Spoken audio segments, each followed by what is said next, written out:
അല്ല, ഇത് നമ്മൾ നേരത്തെ പ്രതീക്ഷിച്ചിരുന്നതാണ്. ഇത്തരത്തിലുള്ള സാധാരണ അന്വേഷണം നടത്തുന്ന പോലീസല്ല അന്വേഷണം നടത്തുക. പോലീസ് അന്വേഷണം നടത്തുമ്പോൾ ശരിക്കും പറഞ്ഞു കഴിഞ്ഞാൽ നമ്മൾ എക്സ്പെക്ടേഷൻ അനുസരിച്ചിട്ടാണെങ്കിൽ എല്ലാ പ്രതികളും കുറ്റവിമുക്തരായിട്ട് റിപ്പോർട്ട് കൊടുക്കേണ്ടതായിരുന്നു. പക്ഷേ എന്തോ ഈ ഒരാളെ മാത്രം അതിനകത്ത് പ്രതി ചേർത്തിട്ട് ബാക്കിയുള്ളവരെയൊക്കെ ഒഴിവാക്കി. ഇതൊക്കെ നമ്മൾ നേരത്തെ പ്രതീക്ഷിച്ചിരുന്നതാണ്.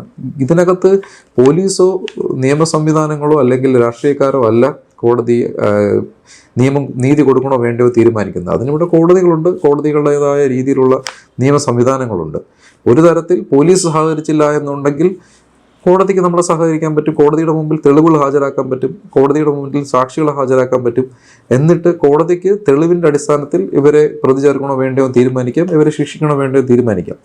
പോലീസിൻ്റെ ഫൈനൽ റിപ്പോർട്ടോ അല്ലെങ്കിൽ പോലീസിൻ്റെ അന്വേഷണത്തിൽ ഹാജരാക്കുന്ന റിപ്പോർട്ടുകളോ ഒരിക്കലും ഒരു കേസിൻ്റെ അവസാനമല്ല. അത് ശരിക്കും പറഞ്ഞു കഴിഞ്ഞാൽ ഒരു അഗ്രീവ് പാർട്ടിയെ സംബന്ധിച്ചിടത്തോളം, ഒരു ബാധിക്കപ്പെട്ടവനെ സംബന്ധിച്ചിടത്തോളം അതൊരു തുടക്കം മാത്രമാണ്. നിയമപോരാട്ടം തുടങ്ങാൻ പോകുന്നതേ ഉള്ളൂ.